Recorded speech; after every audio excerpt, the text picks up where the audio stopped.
This is Sam and Joku, host of the Ravens Talk podcast. Lots of fan favorites that Ravens fans know and love could be heading on to not so greener pastures. Greener pastures, well, EDC better open up the checkbook to halt any departures from the Ravens. And I'm Kevin Oestreicher, the host of Locked On Ravens. There are a lot of ways the Ravens could add big-time talent this offseason, and trade is definitely one of them. We'll talk about that and a lot more coming up on Locked On Ravens Squad Show. Rise and shine, it's the Ravens Squad. Everything Baltimore Ravens every week. Covering all the big hits and game-changing plays from the heart of Charm City. The way only the Locked On Podcast Network can. Flock together and squad up. The Ravens Squad Show starts now. What is going on, Ravens flock? Welcome to another episode of the Locked On Ravens Squad Show. Sam Njoku, Kadri Ismail, and Kevin Oestreicher here with you on Monday, talking Ravens football here. It is a great time to be a Ravens fan because there's been so many changes here. Happy Valentine's Day for all of those as well. And a lot of players you guys know and love as well could be on the move if the Ravens don't get it together as we are closing in on the start of the free agency period, because we will begin the show with that. Who stays or who leaves? We'll discuss that. Hollywood Brown, a name we might not be familiar with if you haven't been watching the Ravens up to 5 years ago, but if you were there for when the Ravens drafted Hollywood Brown and his departure a few seasons later, then there's been some rumblings in social media about the potential return of Hollywood Brown. We'll talk about whether or not he could actually be a Raven for the second time. We'll also talk about big-time trade targets. EDC is on the proverbial hot seat. What he can do to make sure this team isn't 8-9 like they were just a year ago. But first, we will talk about who stays and who leaves. Before we get to that, actually, I want to let you know today's episode is brought to you by FanDuel. Use your profit boost on an NBA future and get entered for your chance to win a trip to the NBA Finals. Play your game with FanDuel, the official sports betting partner of the NBA. Now we get to who stays and who leaves here. Fun little mini game on the offseason to talk about potential players who could be leaving or who could be staying. Q, I will start with you. Who would you rather keep? And who would you be willing to let go? And this may come down to it, in fact, in terms of free agency. Tyler Linderbaum or Isaiah Likely, you could only keep one. Oh, that's an easy one. That's Tyler Linderbaum. So I know that Isaiah Likely is a big play guy. His numbers don't add up to big volumes like the 1,300 yards the one year that Mark Andrews got. Mark Andrews obviously liked his extension, and while they offered Isaiah Likely extension money, he felt like he could get it elsewhere, and so he's going to test the market. Now, if it was, hey, look, we want to open up our checkbook to you, we want to come back to the table and talk about things. I think Jesse Minter with Declan, Doyle, two tight end offense, they can do some things right there. We know that Charlie Kolar isn't quite the explosive player that you are. We know that there's some upside that we can look at. And so we want to go ahead and bring you back. Now, on the flip side of it, they're still also talking to Tyler Linderbaum, and they're saying what they're saying to him, trying to negotiate that $18 to $19 million contract. In my mind, it makes more sense to halt those conversations with Isaiah and then put your attention over to Tyler. If Tyler gets to free agency, I think it could be a bigger bidding war because, just quite frankly, offensive line is just more difficult to get and acquire when it comes to free agency compared to, say, the tight end position. And I think for the tight end position, there is the luxury of having the potential of Charlie Kolar, even though we just said he's not as explosive as Isaiah. I think that Declan Doyle's offense would fit well for what both Mark Andrews as well as Isaiah Likely could do. So I would say give us Tyler Linderbaum, which, again, he's going to have a new offensive line coach. I think Ledford is one of those guys that people have been talking about for quite a few seasons as an amazing offensive run coach. And if you're a good offensive run coach, that means you got some excellent techniques that you can teach your offensive linemen that clearly was not happening with George Warhop. So the king is dead. Long live the king. And at the same time, you might as well pay the man. So I'm going with Tyler Linderbaum. Well, it took me all but 5 minutes to break the rules and say I'm keeping both. No, I'm kidding. I'm kidding. I wish. But if I had to choose, I would probably say keep Linderbaum. And there are a couple of reasons. Like, obviously, I like Linderbaum a lot. I think he's a great player. But,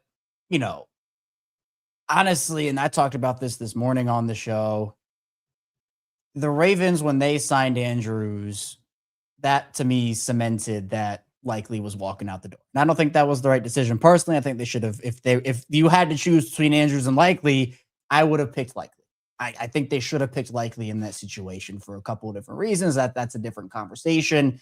But I'll bring it to a different point where the way that the Ravens, and I've said this on this show before, the way the Ravens have been looking for their franchise center for the last decade almost, of trying to find a guy that could plug and play. You can put him in there and just set it and forget it. Linderbaum is that guy for them. Is Linderbaum a perfect player? No, nobody is. But I think that he gives you a really solid floor and someone that Lamar already has chemistry with, as opposed to the position group. Again, I'm not talking about Likely in particular, but the position group of tight end. The Ravens have widely had success drafting at that position over the course of their franchise history, particularly in the mid rounds. So again, the first, what in my opinion was a mistake, has already happened. Like, there's nothing we can do to take that back. Andrews signed the extension, Likely didn't. Like, that was a situation where they gave Andrews the extension over Likely. It is what it is.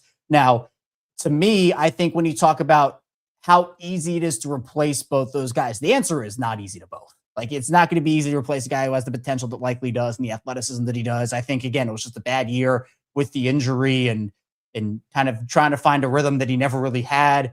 Linderbaum was playing next to two interesting choices at the guard spots this past season. Substandard. You can say substandard. It's okay. Not so great options at the guard position. So I think that made him look a little worse than he was this past season, or worse than he is this past season.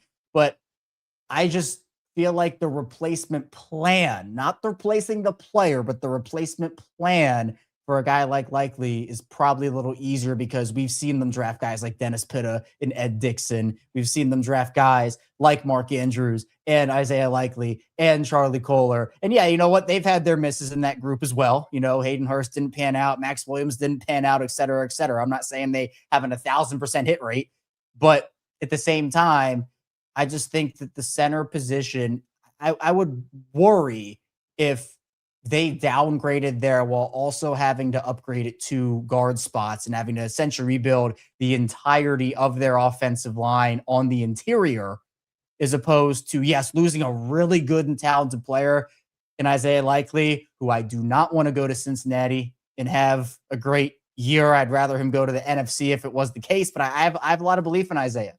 But in my opinion, if I had to choose one based off of where the Ravens have historically drafted, I would probably say Linderbaum is the choice there.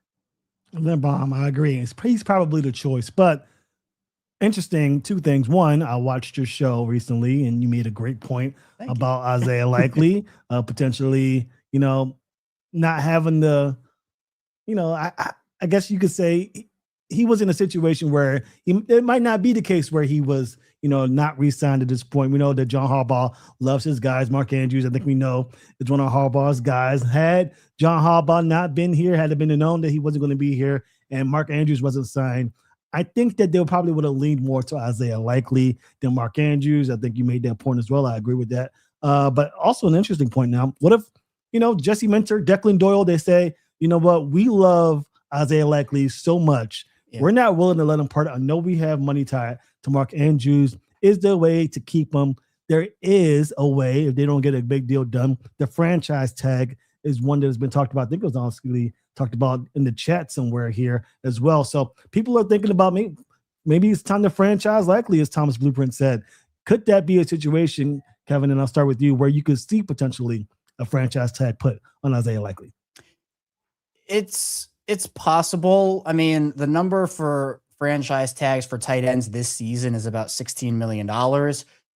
It's just it's very difficult with the tag because it's a 1 year fully guaranteed. I mean, again, I'm just flashing myself back to the Lamar Jackson franchise tag situation here, but it's a 1 year fully guaranteed contract. So for a lot of veteran players, and when the Ravens and a lot of teams make these deals, generally it's preferred to do a multi-year contract because you can move that money around within that deal. Where, the 1 year contracts, you can void years it and whatnot, but the franchise tag, it is set in stone. It's a 1 year deal. You're paying that guy that exact amount of money that is on that contract. Whereas if you were able to sign, I talked about this like with Trey Hendrickson, who might be looking for a 1 year deal, the $20 million a year, that's $20 million in that year. If you sign Hendrickson to a 2 year, $40 million deal, you can move that money around to have, not a lot of it in year one and more of it in year two, cap hits and whatnot. So, I mean, technically it is possible. And obviously it would be freed up for the Ravens if Lamar would, and the Ravens are able to agree on an extension, and that would free up a ton of money for them. But $16 million for Isaiah, I don't know what his value is around the league. Now, I think that it's going to be, because Andrew's got 13-ish million per season. Yeah. I could see with Likely's potential with his age and some of the athleticism we've seen, him getting around that number. So 16 million for the Ravens. Do they want to do that? If they were to do that, it would eat into a big amount of their money this offseason. Again, it can be freed up in multiple different ways. Lamar, Marlon Humphrey, Broderick, Roquan, all those different types of conversations. It's not out of the realm of possibility, but I'd probably classify it as unlikely at this point. No pun intended, by the way.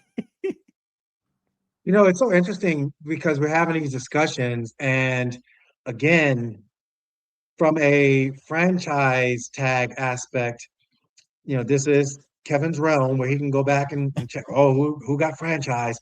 And I agree with it. I'm not a postseason geek of salary cap, franchising, and all that. But to me, it just seems like they use it like only sparingly.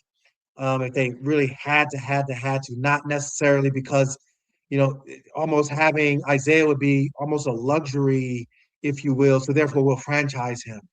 I think they're willing to be like, all right, go ahead, test the market. And I think that's what they're going to do. Like, all right, go ahead, test the market. I think that they feel, from a Charlie Kolar standpoint, like, yeah, we feel good about Charlie. And we want to make a big splash in the sense of what he can do for us. Yeah, let's go ahead and keep him. I mean, he's certainly improved, blah, blah, blah, blah, all the positives.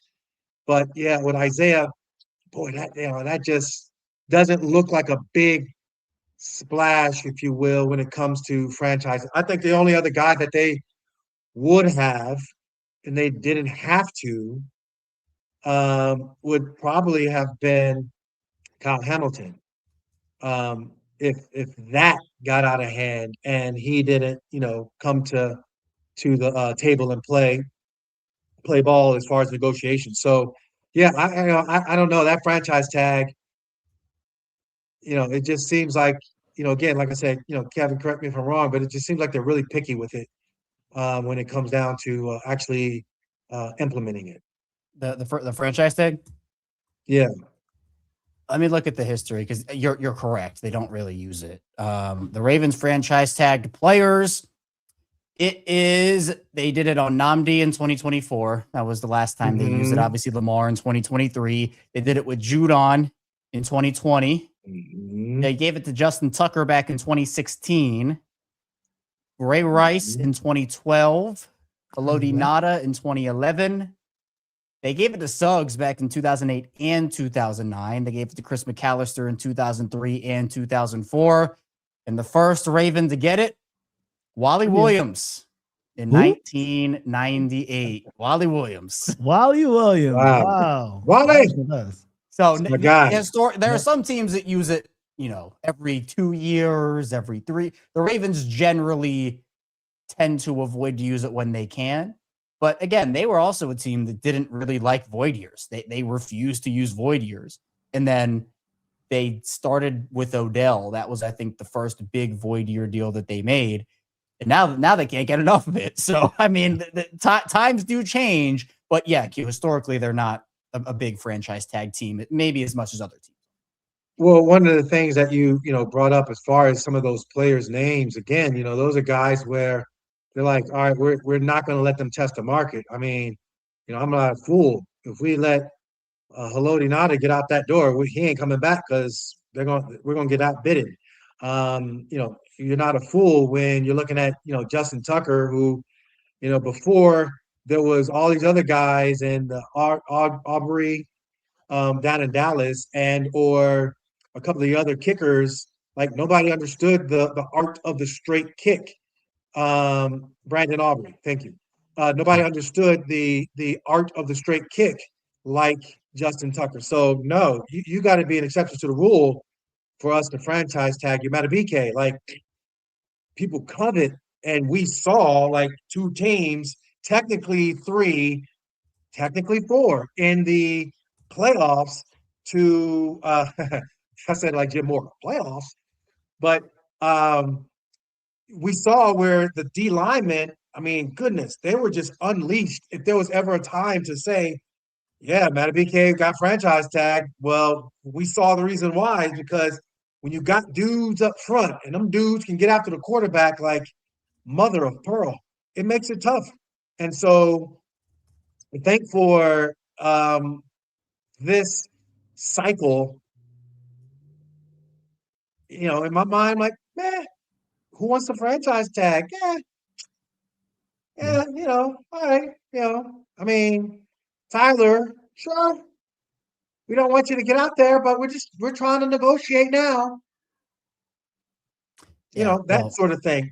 But it could also depend, I will say this, it also depends on what they look at from the draft class. Like if there's some dude that can come in that is like, hey, we kind of graded this guy just as high as we graded Tyler when he came out. So that's a game changer. And those are the things that I don't know unless, we y'all know something I don't know quite yet. We haven't really figured all those details out quite yet. Yep. Yeah, I mean, the big thing is that, like, franchising Linderbaum would have been simpler under the old rules because it was split up by position. But now that they're all, jumbled in together, I don't actually remember when they even made that change. But like when now everybody's together and it's $27 million per lineman because that's obviously tackles get paid and those are a lot of money and then all that gets factored in. So the franchise tag is not feasible for Linder. They would have just picked up a 5th-year at that point. So yeah. I feel like with the way the Ravens are right now, I would assume they're not going to use the franchise tag. But again, like things change and anything can happen. Anything could happen. We shall see. Just a little bit of note before we head off to our first break. There hasn't been a tight end signed to our franchise tag since 2022. 23, 24, 25, no tight ends signed an extension. Dalton Schultz and Mike Gesicki were the last tight ends to receive a franchise tag, both in 2022. Since then, nada. So, for a team that's already put big time money into the tight end position, I think it's less likely, pun intended, that likely gets a franchise tag here in the 2026 cycle, but we shall see. We're going to take a quick break. When we come back, we'll talk a little bit more about who we think can stay and who will go. A lot more to get to here next on the Locked On Ravens Squad Show.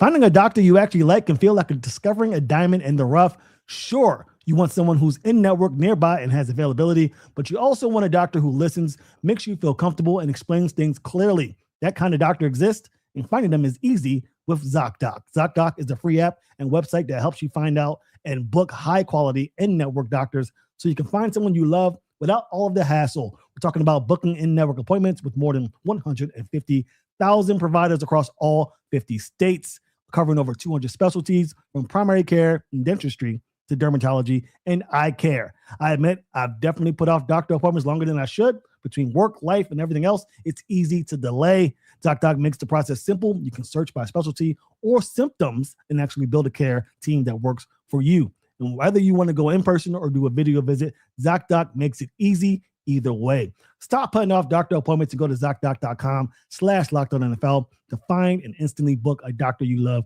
today. That's ZocDoc.com/LockedOnNFL. ZocDoc.com/LockedOnNFL. Thanks for ZocDoc for sponsoring this message. What's going on, Ravens flock? We're back here, Locked On Ravens Squad Show, talking Ravens football in the offseason. Make sure you know that we are here live Mondays and Wednesdays, 7:30 p.m.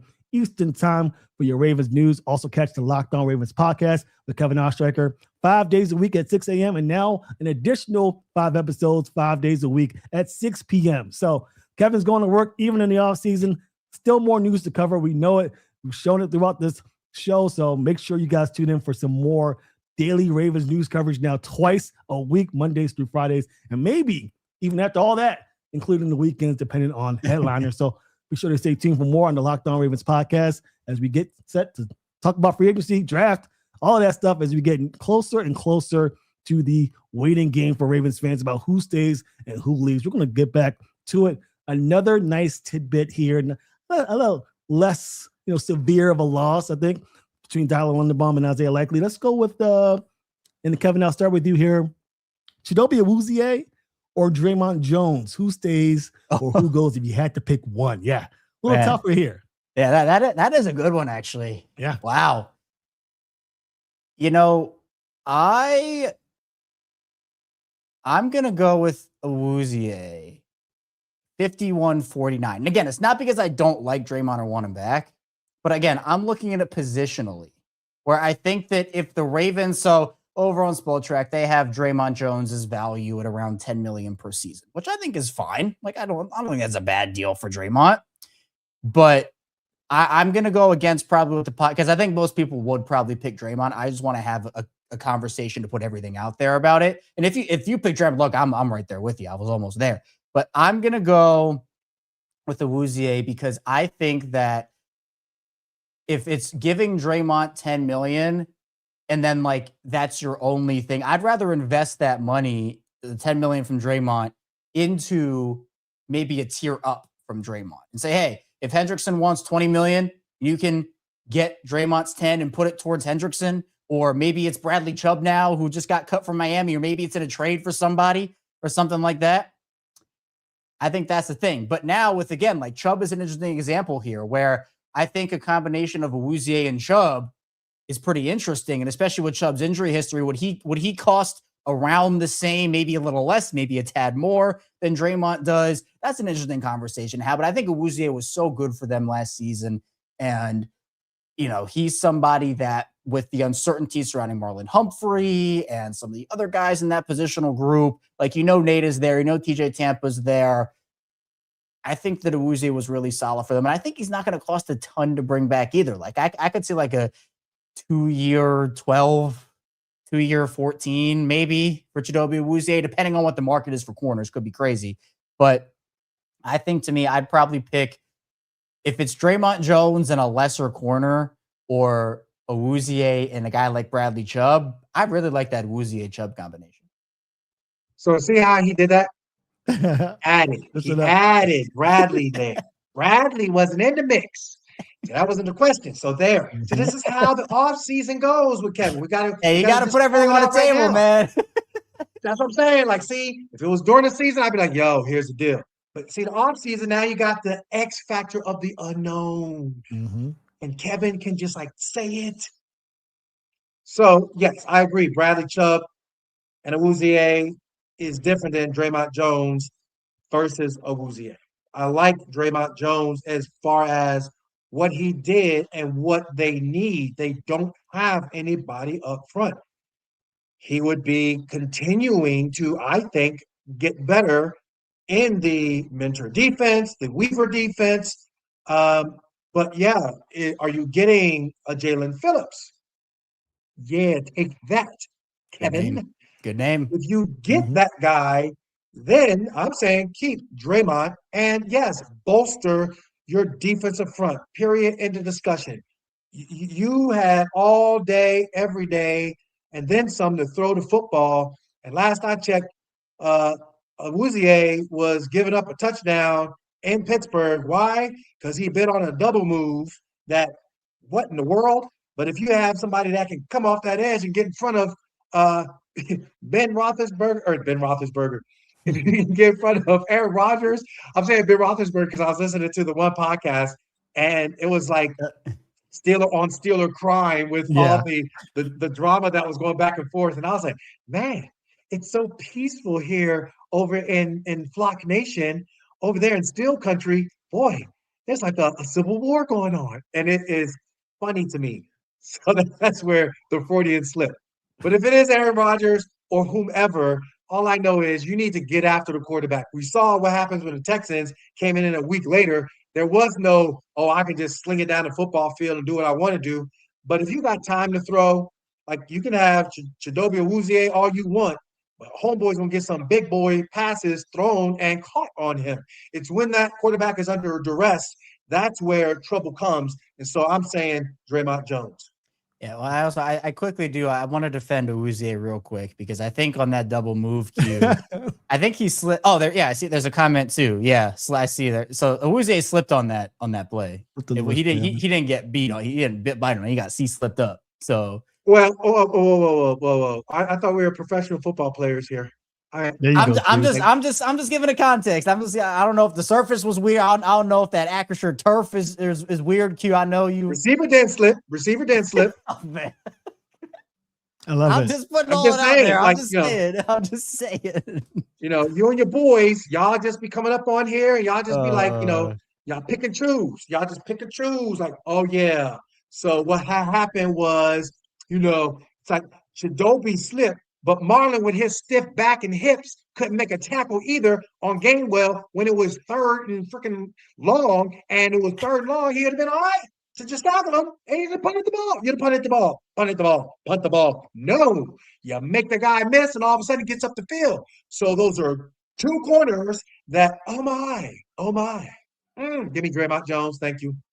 I agree with you. Sorry, I got to go Draymond Jones here. But Zemo said I'm getting a raise, so I'm Zemo. Cool. He cut you last week. I finally earned my GM flowers tonight. Nobody liked the Jalen Waddle trade for some reason, but I'm on the board now. With why your boy Zemo are talking about something. I want to bring back Brandon Stevens. Has he lost his ever loving mind? I know you want to pay Daniel Falele $10.5 million per season. Q, I know you saw that. Yeah, Sport Rack said $10.5 million. You just gave me a heart attack. Oh, man. No roly-poly shall ever walk through these doors again. Oh, man. Bye-bye forever. I cannot. There's no way that guy's being brought back. No shot. I don't think he'd even want to after the scrutiny he went over this season. So, yeah, go somewhere else and figure it out, buddy. All right, one last one. This one's probably not as challenging, but a little different here. Let's go with Jordan Stout or Ardarius Washington. Q, I will start with you. Which one would you rather keep? Pro Bowl, first team All-Pro. Guy who is a hard worker but often injured. First team All-Pro, can pin the ball, make the offense go the length of the field. Anthony Weaver and Mentor can do some things when it's a long field. Or a role player that would be on special teams trying to cover said punt down the field and possibly get in on the game because Malachi Starks needs a breather. Oh boy, this is such a hard question. I just feel like Kevin right now and feeling like Chidobe Awuzie, like somehow, like we're just going to trollop through the tulips in the secondary. I am saying this right now. Kevin Oestreicher for secondary coach. Dude, all right, I'll do it. Okay, you can have Chidobe and your boy Ardarius. But for me, oh no, we taking Jordan Stout. We taking that punt that's pinning them inside the 20. We taking first team All-Pro over Ardarius Washington. Let's be real. Yeah. Yes, I am. Look, and I'm not. Look, we're not going to disrespect because Ardarius is my guy, and I was on that for the entirety of that offseason into the draft. But yes, Jordan Stout out of the two. Again, I've said this on this show before. It's just like we waited for this. We waited for Jordan Stout to be good to come into his own. We knew Jordan Stout could do this, and he did it. And there were a couple of tough years for Jordan early at the start there for him, but he turned it around. He really honed his craft. He worked on it really well, and to finally get that into to get the rewards of that, and then just to see him leave the next year, and the Ravens have to reset it punter again. I think Jordan is coming back. I think a bigger one is, if you want to just do position to position, Ardarius versus Alohi Gilman. And to me, I'm picking Ardarius in this situation. Again, why does he have to change it up? I'm just saying, we got to talk about everything here. Come on. That's a hard one. See, Jordan Stout was an easy one, but now he's just going to go ahead and just. Okay, who do you have? Who do you have? Gilman in there. That's a hard one. That legit is hard, because I know that the fan base was frustrated with the way Alohi was missing some tackles in key situations. He came in like gangbusters. I thought he did a great job in the Miami game, really brought some life and energy. I thought that he looked good in the Vikings game. I thought that, wow. But yes, there were times where, if it was technically both Steelers game, to be honest with you, once the second Steelers game, meaning the last game of the year, when Kyle Hamilton got hurt, it was because of Alohi, not because of him. It was friendly fire is what I'm trying to say. But I guess the Alohi hate is surprising to me, because he did have some game-changing type plays compared to Ardarius, where, boy, gosh, that's hard. I would, because I get what you're saying with Ardarius, but I would probably say, after even Ardarius, he bluffed really bad on Gainwell as well. Like, he had him dead to rights, and he bluffed on him.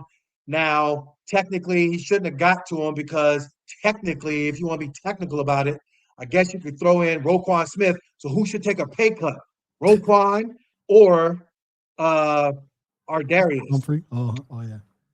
Or Marlon. I know, but the point I'm making is that on that particular play I'm talking about in the Steeler game, Ardarius straight up whipped on Gainwell, but he shouldn't even have to have gone to make the tackle, if you have Roquan being Roquan. But oh no, if you weren't the Cleveland Browns, Roquan wasn't going to play to the All-Pro level. If you're the Cleveland Browns, Roquan can run sideline to sideline, make tackles. I just ranted. I apologize. Kevin made me do it. Man, Zemo was saying I'm like Harbaugh, doesn't want to answer. I just changed the subject. Come on. Come on. Yeah. Tell him. Shot. Oh my. Tell him, Zemo. I thought I finally got my GM flowers, and now I'm back. Now you're relegated to the assistant GM. Man, it's all good. It's all good. You're going to get another chance to be the GM here for the Baltimore Ravens. When we return, we'll talk about Hollywood Brown. He got traded in the draft for Tyler Linderbaum, we talked about on the first show. So could we get both Tyler Linderbaum and Hollywood Brown back? That could be something to be talked about. We'll see where your guys' heads are at with this when we talk about it next here on the Locked On Ravens Squad Show.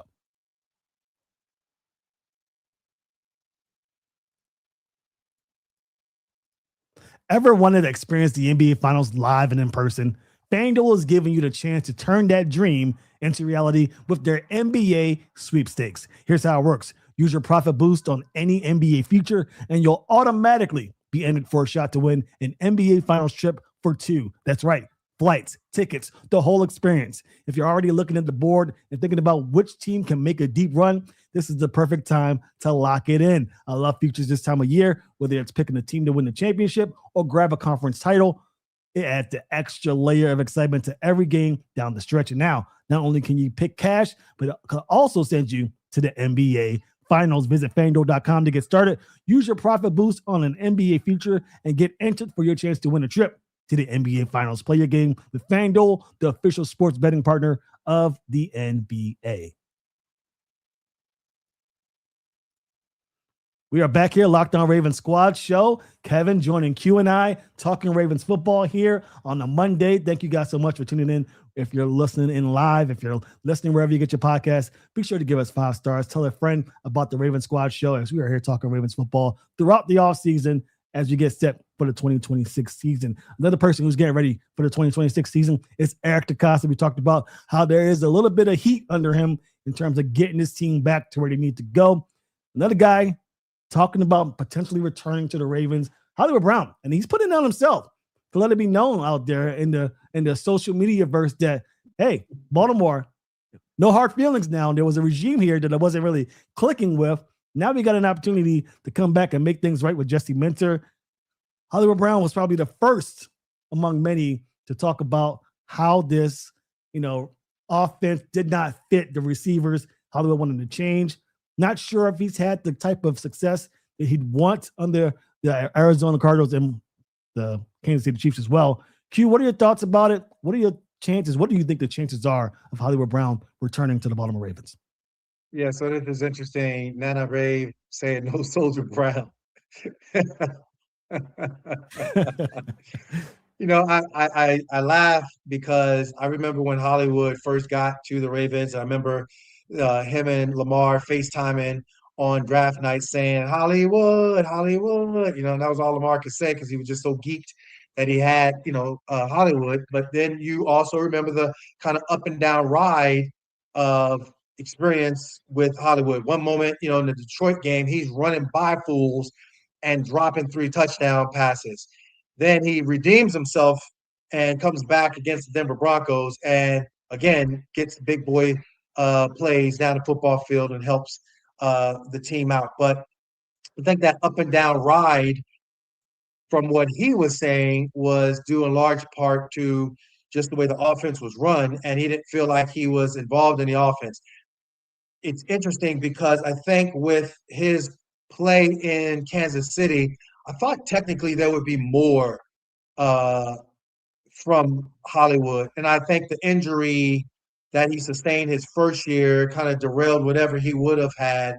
And then, when they got things going, he was good, but just never really up at that top tier. So, no, I think there are other guys that are out there. I think that, unless Eric, truly wants to if he wants to make a big splash, I mean, there's some Ohio State receivers that are out there that are in the draft, and I think if you want to make a big splash, I will forgive you for not drafting an offensive lineman. You get one of those Ohio State receivers. Outside of that, free agency-wise, there's some big boy receivers that I think can really do a great job for Baltimore, and I think that's something that is worth looking at. A Tez Walker mindset, and to have another guy out there that kind of receiver size, to me makes more sense. And then let Zay be Zay makes it where it would be palatable for losing your big play, big body guy in Isaiah Likely, because that's what Isaiah is, the big body guy that, you need a play to be made. Look, 2 years ago down in Jacksonville, look in the playoff game against Buffalo last year, and look this year in the game against the Pittsburgh Steelers, where you need to make a play. There's Isaiah Likely, big body guy. You can have some free agent guys that are big body guys that clearly I think can do it that Hollywood simply, is just incapable of doing. Yeah, I think the big thing for me is I still think that Hollywood can be a really productive wide receiver in an NFL offense. I think he can be productive in the new Ravens offense, but the skill set, and my worry would be, and I talked about this both on this morning show and the new evening show, because again, we're twice a day now on Locked On Ravens. We got the check-ins at 6 p.m. and the regular show at 6 a.m. And I talked about it on both because, again, this is something that's like over the past 48 hours or however long it's like being pushed hard by Lamar and by Hollywood himself. But I just feel like the point of if you go into the season with Zay Flowers, Rashad Bateman, Hollywood, and Tez Walker, I just feel like it's not redundant skill sets, but some similar skill sets in that group, where I feel like adding a bigger bodied player, regardless of how much, Lamar would want to throw to that guy, not depending on who it is, I think that's an important aspect of it. So I think Hollywood makes sense for the Ravens in the case that they bring in a big bodied receiver to put next to Zay Flowers. And I'm just going to throw AJ Brown's name out there. I know I'm not going to be allowed to in a few minutes, so I'm about to do it now, where if you put AJ Brown next to Zay Flowers and you go AJ Brown, Zay Flowers, Hollywood, and Tez Walker, sign me up. Sign me up. You have me with that. And I just assume Bateman is in that deal. But at this point, if we're talking no trades, no nothing, I'd just rather bring D-Hop back personally.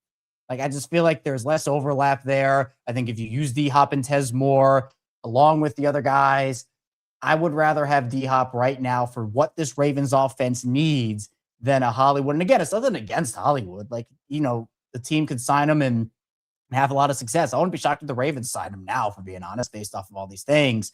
But I would probably say that unless the Ravens get a bigger bodied player in the building, that I would pass on Hollywood for a D-Hop. And while, again, you could argue based off of talent levels and whatnot, injuries and whatnot, who fits on certain teams, I think for the Ravens, D-Hop is a better fit for the role in allowing Tez to grow, because I feel like if Hollywood comes in, it might stunt Tez Walker's growth a little bit, as opposed to what I think a lot of fans want to see, which is the growth. And I think D-Hop and Tez play off of each other better than Hollywood and Tez would, if that makes sense. Makes perfect sense to me. Now, when I look at, free agents who are, maybe a target for the Ravens, I always go back and look at the fan base who had their services before to gauge their interest. And the word that kept popping up from the minds of these guys in the Kansas City Chiefs, inconsistent, undersized. He had 500 plus yards catching and 5 touchdowns. So he was able to get the end zone sometimes. And Patrick Mahomes did struggle a little bit this past season, but it just seemed like it's the same problems that he's had in the past. They're undersized receivers that play bigger. Steve Smith is one, Malachi Lemon, another receiver who shorter, but plays bigger. Catch radius is huge. Vertical is huge. That's not Hollywood Brown. He shots away from contact in the middle. And even though this offense we assume changes, they're still playing in the AFC North.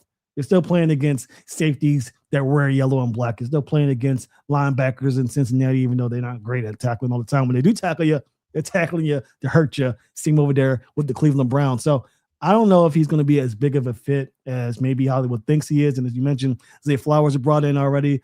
LaJohntay Wester, another undersized guy who's going to be brought in to do those gadget play stuff. So I'm not sure there's a fit for Hollywood Brown there. And as you mentioned, Tez Walker, we want to see more of Tez Walker, especially if there isn't a trade made for an A.J. Brown or for a George Pickens. I just don't see the look. It could happen. Lamar Jackson loves him and Lamar loves him. There's a chance he comes. But if I was a GM for the Ravens, and I'm not, I'd say probably best to let things go. And, maybe he's a vet minimum guy. Sure, bring him in. But if you're trying to put actual cash into that guy, I'd say, you had your chance, buddy. We signed Zay Flowers. We brought him in. And now your time in Baltimore probably has come to an end. So that's my thought about it. When we return, we're going to take a quick break. We're going to come back and talk about big-time trade targets, because we mentioned EDC is talking big money with some of these guys. He needs to make a splash in free agency, I think, now more than ever. It may take trading some draft capital that we all know he loves more than anything. He might have to give some of that up to get a guy in here to come and compete and be a difference maker for this Ravens squad. We'll talk about it here next on the Locked On Ravens Squad Show.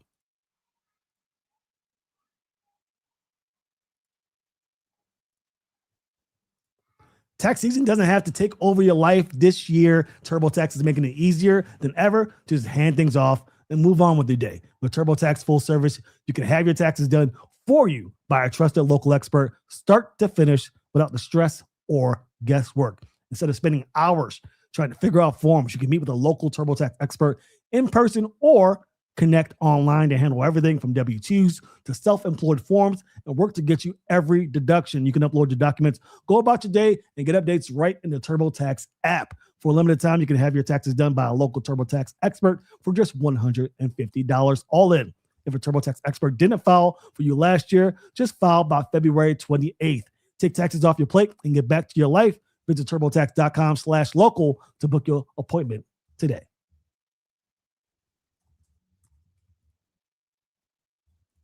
We're back. Locked On Ravens Squad Show. Kevin Oestreicher, Kadir Ismail, Sam and Joku talking Ravens football here. Make sure you note that we are here Mondays and Wednesdays, 7:30 p.m. I know the season's over. Doesn't matter. The Locked On Ravens Squad Show will be here for you, talking Ravens football throughout the offseason. You can also catch the Locked On Ravens podcast with Kevin Oestreicher 5 days a week, twice a day, I should say. So Mondays through Friday, 6 a.m. and 6 p.m. So be prepared for 2 shows to come in at you, even during the offseason, which is crazy. But the headlines have been fast and furious. So not a shortage of topics to discuss for Kevin. So be sure you tune in to the Locked On Ravens podcast for that. Lots and lots of news coming up, I'm sure, as the free agency period is underway. One big news that we're all waiting for that I'm sure will come. We're hoping and praying that Eric DeCosta makes a little bit of an audible here with the way he's done business in the past few years. It makes a big time target via trade. Now, there's been lots of names out there circling for the Ravens. Max Crosby's one, AJ Brown's another. We're not going to talk about them. We're going to put them in the back burner. I know a lot of Ravens fans want to discuss it, but I'm going to put Kevin and Q to the test about where they believe the Ravens could be targeting. Those 2 guys aren't the only guys that could be available for trade. Kevin, I'll start with you. What's a guy or a target that you think the Ravens could go after to bolster this roster? Jerry Jeudy. No, I'm kidding. I was looking at you like, what? I'm starting off great. No, I'm kidding. Jerry, that'd be an interesting one. I'm not going to lie to you. He lost his mind. He's a trade candidate, but I don't think a trade candidate for the Ravens. I'm going to go with one, and this was in an article from Bill Barnwell over at ESPN, but something we've talked about on the show before. Kayvon Thibodeau is really intriguing to me. I don't know where his fit is with John Harbaugh on that team, but I think that taking a swing on him for a mid-round pick is intriguing. He's somebody that showed potential during his second season where he had 11.5 sacks. Obviously, outside of that season, he has only broken 5 sacks once. Last year, he only had 2.5 sacks in 10 games. But change of scenery helps guys. And again, it'd be a little bit of a risk based off the fact that I think for the Ravens, you would want a little bit more of a sure thing. But, I've kind of talked about this with Jesse Minter and Declan Doyle and all that. In order to get to the top, you got to take some risks. And I think that the risk versus reward of a Thibodeau is intriguing. And I don't think that it would necessarily take you out of the running to make another move at that. Like if it's Thibodeau and then you can sign a Bradley Chubb. Yeah, Q, I'm adding Bradley Chubb back in the mix again. Here we go with Bradley. If you do that and you can, like, let's say if it's one Hendrickson for $20 million a season, or it's both of Thibodeau and Chubb, I think having that depth there alongside, hopefully a year or two Mike Green that breaks out, and Tavius, who we know is super solid, and other guys potentially, maybe a draft a guy. I think that Thibodeau for anywhere from, third might be cutting it a little close, but a 4th rounder, 5th rounder, 4th and a 5th rounder, I'd be cool with it. So again, trading up in the draft in my mind is what I'm kind of looking at. I want if you're gonna trade up, like it's because you're trying to just knock it out the park with a strong DN, edge rusher. You're trying to get just an amazing, explosive, surefire receiver. You're doing something that some linebacker that's just like wowing everybody, and so it would totally make sense. Trading, Max Crosby, I just don't think that's in the cards. I don't really see that. I think, for example, a Tyreek Hill, he was released by the Dolphins. Do you kick the tires on him? See what his knee is looking like, and if he is going to be back to Tyreek levels. What is his money situation? I think, Trey Hendrickson continues to be at the top of my board as far as splash guy that I think would be a great fit for the Ravens. That is just in the discussion. I think, you you're going to set yourself up really well if you can establish yourself with Trey Hendrickson. I think that's where everything else just kind of falls into place. I think that Kyle Hamilton is sitting there jumping for joy. I think that Roquan Smith better be like, okay, all right, fine, I'll take a pay cut. I just think that all of that, just people would say these take a pay cut because that's the truth. I mean, let's just call it what it is. Yeah. Anywho, but I do really believe that bigger picture wise, the splash guy would be Trey Hendrickson. I think a Jalen Phillips would be another guy, because of the fact that you have an Anthony Weaver who already knows, Bradley Chubbs, Anthony Weaver as well. Those are two guys that are like, okay, what can they do? What is it that you see? That's kind of like my thoughts on it. Yeah, I like that idea a great deal. I saw a comment from Asmodeus that said Thibodeau from the Giants. I'm not sure if Harbs would allow that. He's pretty much the coach and the GM over there. He said that I don't think he'd help with the trade, and then he said he didn't think that Harbaugh helped us when he was the head coach, so he doesn't expect that to be the case either. But both great picks. I'm surprised you guys didn't pick this guy. Now Declan Doyle, former OC of the Chicago Bears, so he has a little bit of intrigue with the player I'm going to pick. And no, it's not DJ Moore. It's a player in his division, Justin Jefferson. Doesn't like his quarterback. There's some animosity there. You just saw the quarterback you had before win a championship. There may not be as vocal of rumblings with Justin Jefferson as there is with a guy by the name of A.J. Brown over in Philadelphia. But could you guys see Justin Jefferson? Huge splash, going to cost you a couple of first rounders for sure. But could you see that happening, Q? And what would you think if that were to occur for the Ravens? Man, you just threw that out there. Wow. Yeah. I mean, this is like, okay. I mean, wow. So you're saying Justin Jefferson, we trade for him because homeboy's under contract. He is under contract. Okay. You have to trade for him. Yeah, I would say he would be an upgrade over what we have on the roster. I would say what Declan Doyle does with the offense would absolutely fit Justin Jefferson. And I would say throw in Bateman. I would say go ahead, Mark Andrews. I would say bring back your boy Charlie. And we got a deal. Like Charlie Kolar will fill in really well because we going to the Super Bowl, bro. Like Justin Jefferson, and you talk about Tez, and you talk about Charlie. You don't need Mark Andrews. You'll draft somebody, develop him, and okay, just push him off to the side. Get an offensive line, sign Tyler Linderbaum.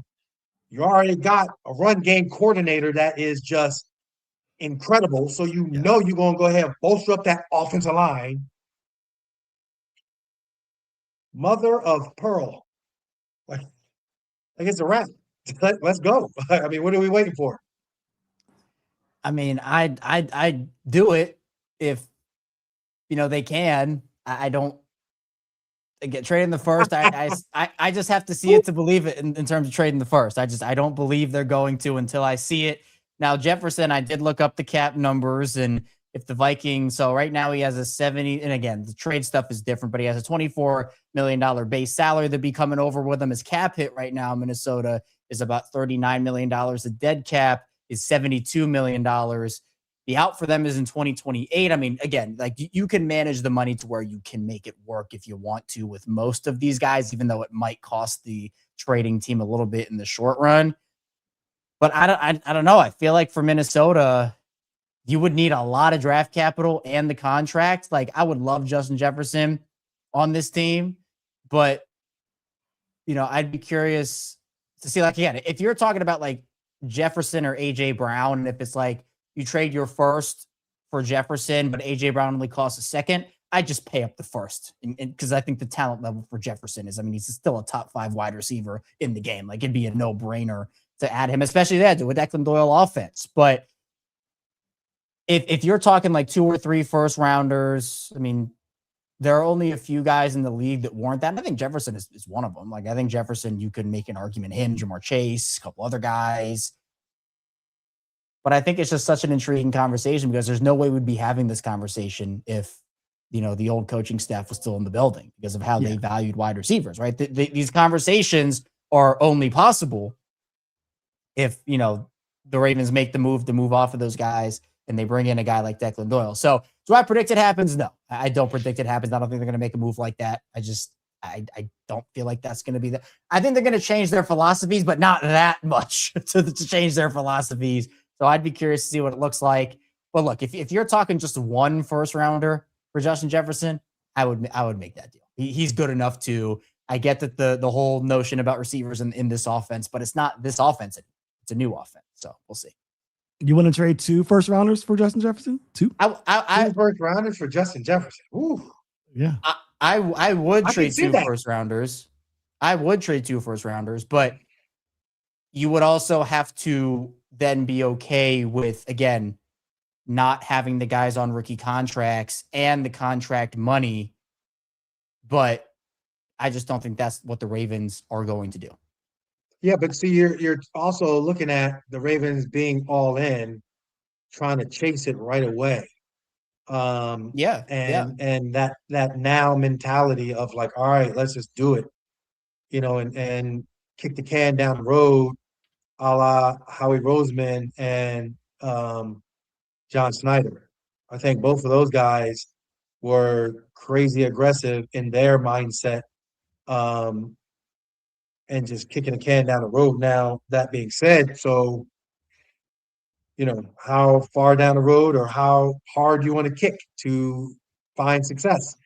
And you got some playmakers that can, you got your running game set. You just need an offensive line. You got your offensive scheme set. You get a splash receiver, the caliber of Justin Jefferson, goodness gracious. And then you add in, just what you're going to do defensively. That's why we keep Jordan Stout over our Darius Washington. So you can go into playoffs, Kevin, and pin that team back and make them go the length of the field, Kevin, and be like, we're living large because nobody can go to the length of the field on us, Kevin. So therefore, we will be keeping Jordan Stout. I digress. It sounds like you're in Home Alone. You were saying, Kevin, you're like shouting my name out there, man. Sheesh. I picked Jordan Stout too. I don't know. I picked Jordan Stout too. You did, but you didn't pick Draymond Jones. I did not. Nope. Oh man, so funny. Well, I agree with you guys completely. I think the Jettis thing is kind of a far-fetched idea, just because of. I think it's more so because of what the Vikings have to give up. They're giving up a supreme talent that Dick Cat picked, the Doyle Sue.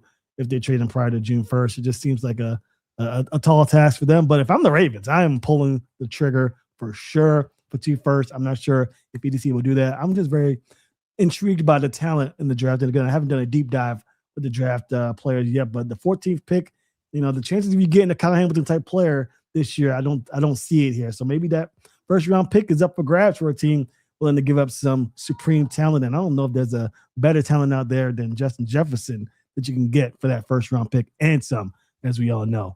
But that is going to do us for us here at the Locked On Ravens Squad Show. I appreciate you guys so much for tuning in. We'll be back on Wednesday with more Ravens content for you. Again, be sure to like and subscribe on your way out of here. Make sure you tell your friends about us. Make sure they know that the Locked On Ravens Squad Show is talking Ravens football throughout the offseason. Again, make sure you catch the Locked On Ravens podcast twice daily at 6 p.m. and 6 a.m. every day, Monday through Friday.